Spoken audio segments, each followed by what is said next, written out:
day everyone. Today what I'm doing,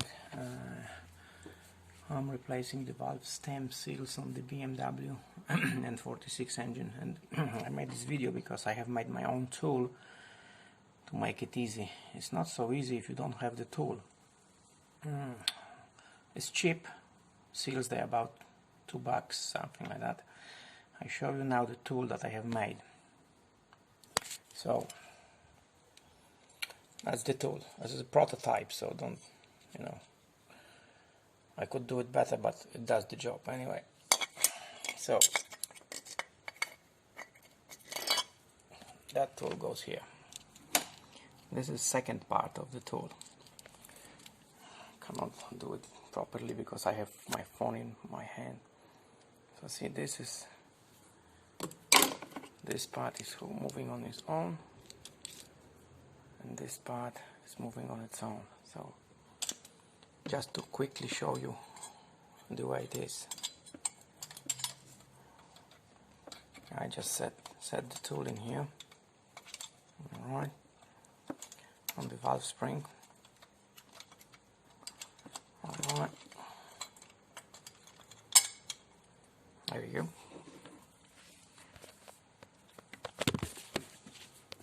Sorry for that. So I'm securing on the bolt with one hand, a little bit hard.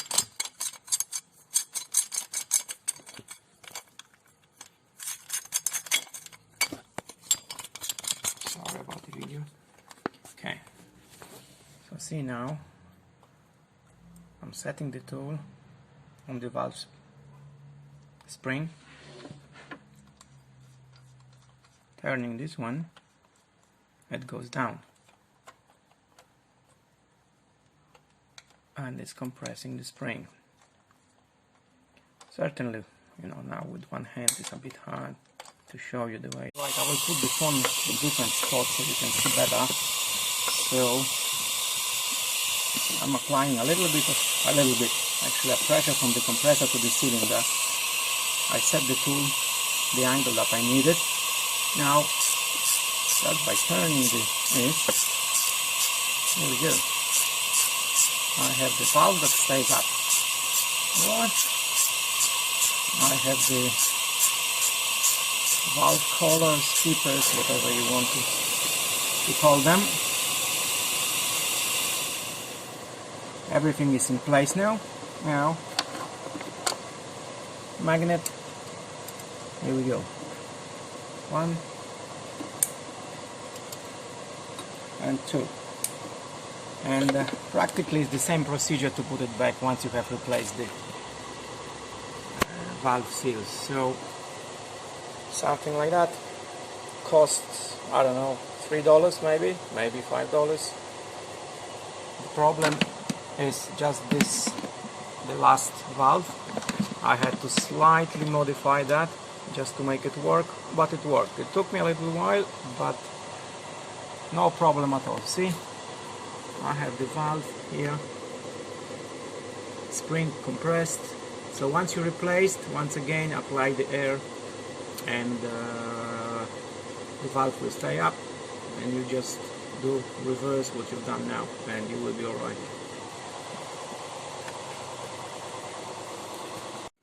Okay, we have the valve keepers or collars, whatever you want to call them, already in place. The one thing that I do slightly different when I'm putting them back, I just apply the pressure just when I'm compressing the spring, but then I take the pressure off. The cylinder must be up, otherwise you can drop the valve. So now once I put back the retainers, I just slightly push the valve in, bang, and they're already in place.